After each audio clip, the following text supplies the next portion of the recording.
এবার বিজেপিকে একেবারে বেলাইন করে দিন, আর যাতে কোনোদিন মানুষকে লাইনে দাঁড়াতে না হয়। এতদিন বাঁচবার পরে আপনাকে প্রমাণ করতে হচ্ছে আপনি এই দেশের নাগরিক কিনা। এআইকে দিয়ে দেখবেন আমার নামে ছবি, আমার গলা, আমার সব কিছু দেখাবে, কিন্তু ওটা আমি আসল মমতা ব্যানার্জি নই। এগুলো আর্টিফিশিয়াল ইন্টেলিজেন্সের নামে সবার ভোট কেটেছে, সবাইকে লাইনে দাঁড় করিয়েছে, একবার নয় বারবার। এবার বিজেপিকে একেবারে বেলাইন করে দিন, আর যাতে কোনোদিন মানুষকে লাইনে দাঁড়াতে না হয়। এতদিন বাঁচবার পরে আপনাকে প্রমাণ করতে হচ্ছে আপনি এই দেশের নাগরিক কিনা। বাংলা ভাষায় কথা বললেই অনুপ্রবেশকারী, তো অন্য ভাষাতেও লোকে কথা বলে, আমরা তাদের বলবো অনুপ্রবেশকারী। আর অনুপ্রবেশ যদি কোথাও হয়ে থাকে আপনি দায়ী।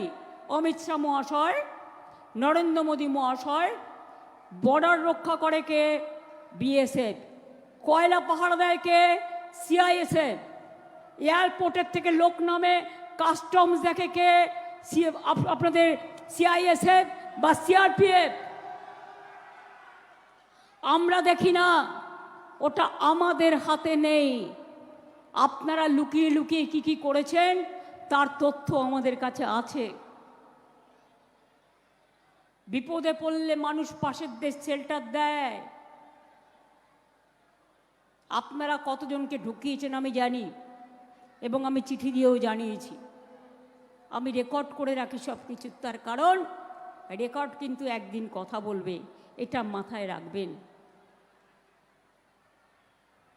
এবং পরিষ্কার তাই বলছি, যারা নমিনেশন ফাইল করবেন এদের প্ল্যান নতুন করে সব তৈরি করেছে। যাদের অ্যাপয়েন্টমেন্ট করেছে তাদের কাজ দিয়েছে নমিনেশন ফাইল রিজেক্ট করার জন্য। ভালো করে দেখে নেবেন। 2, ভোটের দিন আইটিবিটি অফিস ডিজি এসছিল এখানে। আমি শুনলাম ইনস্ট্রাকশন দিয়েছে সব মহিলাদের যেন চেক করা হয়। মহিলাদের গায়ে হাত দাও, মহিলারা বুঝে নেবে, আমি কিছু বলবো না।